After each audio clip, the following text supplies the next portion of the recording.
भाई मरे तो हानि है। अब भाई क्या है? भाई को कहा जाता है भाव। गुरुवर कबीर साहब जी यहां बताते हैं कि भाव अगर मर गया, भाव का मतलब है भक्ति, प्रेम, किसी के प्रति लगाव, वो अगर खत्म हो गया तब गुरुवर कबीर साहब जी कहते हैं कि हानि है। आजकल बंधुओं यही हो रहा है।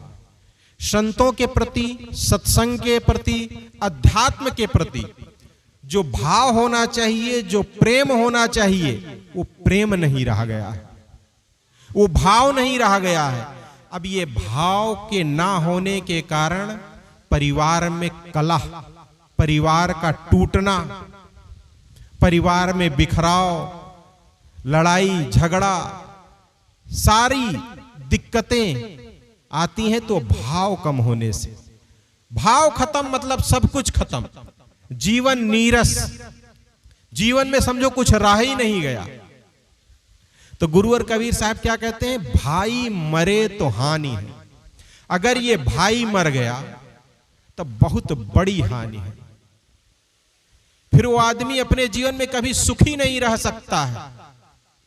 संत जन एक कहानी सुनाते हैं कि एक बहू थी, वो अपनी सासू मां से बहुत परेशान थी। उसका भाव खत्म हो गया था अपनी सासू मां से, उसका प्रेम खत्म हो गया था। दिन रात केवल उसके घर में लड़ाई होती थी। अपनी सासू मां से हमेशा केवल कुछ ना कुछ बात को लेकर के लड़ाई होती रहती थी। तो एक बार वो संतों के पास गई और कही कि महाराज, मुझे अपने ससुराल में आए 5 साल हो गया और सुख की नींद इस 5 साल में मैं नहीं सोने को मिला, नहीं सोने को पाई, और ऐसा लगता है कि जीवन में मिलेगा भी नहीं। महात्मा ने कहा कि बेटी, आखिर क्या बात है, ऐसा क्या हो गया कि तुम्हें सुख नहीं मिला? कही कि हम जब से इस घर में आए हैं तब से हमारी सासू मां से हमारी नहीं बनती है, और कोई संभावना भी नहीं है बनने की। महात्मा ने कहा आखिर चाहती क्या हो? कि कही बहू कही कि बस यही देख रही हूं कि बुढ़िया कब मरे तो हमको कब सुख मिले। महात्मा जी तो चौंक गए कि आए, ये तो मरने की आशा जो रही है। तो कहे कि आखिर कितनी उम्र है तुम्हारी सासू मां? कही कि अभी तो जवान है, अभी तो 40 साल की है। कहे तब क्या महाराज, अब क्या करूं?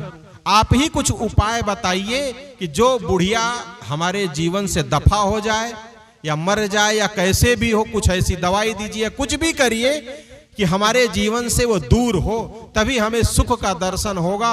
अगर वो हमारे साथ हमारे घर में रही तो हमें सुख नहीं मिलेगा। हम अपने पति से कई बार कह चुके कि हमको लेकर के अलग हो जाओ, लेकिन वो कहते हैं कि हम अपनी माँ को नहीं छोड़ सकते हैं, और माँ के साथ अगर रहे तो हमें, बंधुओं, महात्मा जी वो कही कि हमें कभी सुख नहीं मिलेगा। तो ऐसा कुछ उपाय लगाइए कि बुढ़िया खसक जाए। अगर उसको 10 साल पहले बाद जाना है तो आज ही इस दुनिया से चली जाए। महात्मा ने कहा बड़ी विचित्र बात है भाई। लेकिन वो सोचे, महात्मा के पास तो हर प्रकार की युक्ति होती है, इसके अंदर भाव कैसे लाया जाए, इसका समाधान कैसे किया जाए। वो कहे बेटी, सत्संग खत्म हो जाए तब हमारे पास आना। जब भीड़ खत्म हो गई, सत्संग खत्म हो गया, सब सत्संगी चले गए, तो वो बहू आई। महात्मा ने उसे कहा देखो बेटी, हमारे पास एक दवा है, इस दवा का नाम है स्लो पॉइजन। सब सासू मां सुन लिए रहे और सब बहुएं सुन लिए रहे। जिनके घर में जिसकी बहू और सासू मां से ना बनती हो, वो भी ये दवाई यहां से आज ले लेंगे। हम लोग दे रहे हैं फ्री में, पैसा दे देंगे भाई, पैसा ले लेंगे, फ्री में तो नहीं देंगे। तो महात्मा कहे बेटी, हमारे पास जो दवाई है इसका नाम है स्लो पॉइजन।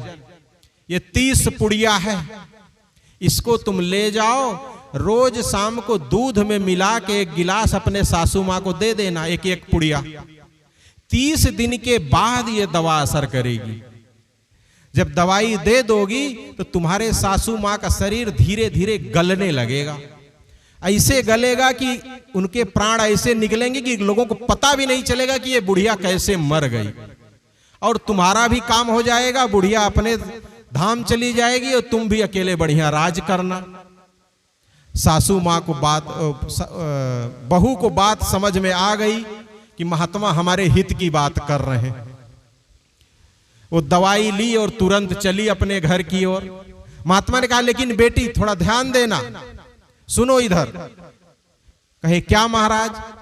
कहे देखो, जब दवाई दोगी ना तुम तो उस समय ये ख्याल रखना कि सासू माँ की सेवा खूब करना, ताकि जब सासू माँ मर जाएं तो आस पास पड़ोस के टोला मोहल्ला वालों को ये ना लगे कि ये दवाई तुमने दे करके मारा है। तुम इतनी सेवा करना, इतनी सेवा करना कि लोगों को ऐसा लगे कि ये तो मार ही नहीं सकती है। 1 ही महीना की तो बात है बेटी, सेवा ठीक से कर देना ताकि तुम पर कोई अंगुली ना उठाए कि तुमने अपनी सासू माँ को मारा है। और पूरा ख्याल रखना सेवा में, रोज उनको नहाने के लिए पानी देना, कपड़े धो देना, गरम गरम रोटी देना, जलपान देना, तेल लगा देना सिर में, पैर में तेल लगा देना। दूध तो दोगी ही तुम दवाई मिला करके, तो ये पूरा ख्याल रखना कि अपने सासू माँ की 1 महीना जम के सेवा करना।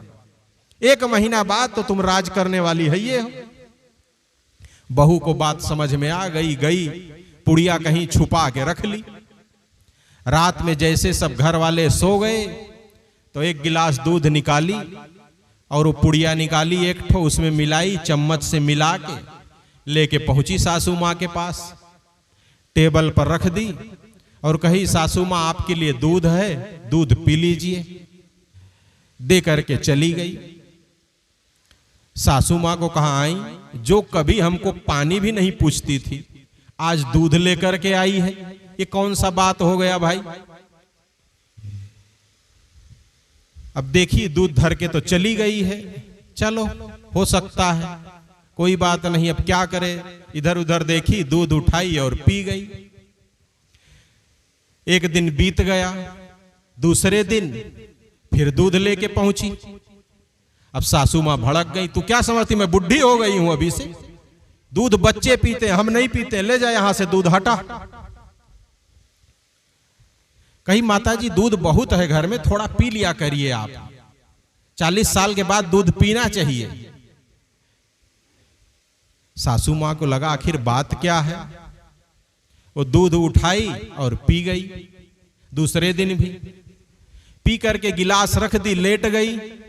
लेटी ही थी, इतने में देखती क्या है कि तेल लेकर के आ गई, पैर पकड़ ली लगाने के लिए। उनको लगा कौन पैर मेरा चाट रहा है, पैर समेट ली, देखी तो बहू है। कही तुझको क्या हो गया आखिर? हमारा पैर नहीं दर्द करता है अभी, हम कितना भी काम करें, हमको तेल की जरूरत नहीं है, ले जाओ तुम अपने पैर में लगाओ। कस के डांटी, 2-4 बात सुनाई। लेकिन जब बहू बहुत जिद की तो पैर ढीला कर दी, छोड़ दी।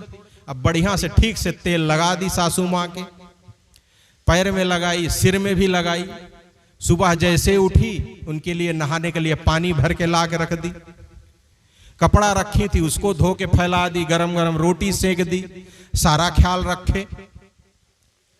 सासू माँ को लगा कि आखिर बात क्या है, ये इतना ध्यान रखती, इसमें कौन सा ऐसा परिवर्तन आ गया? ऐसा करते करते बंधुओं 15-20 दिन बीत गया। 15-20 दिन जब बीता तो सासू माँ को क्या लगता है कि हमारी बहू सही थी, हम ही गलत थे। अब किसी बहू को उसके भाई के बारे में, उसके पिता के बारे में, उसके नैहर के बारे में अगर ले करके हम कुछ कहेंगे, गुस्सा तो होगा ही। और यही हो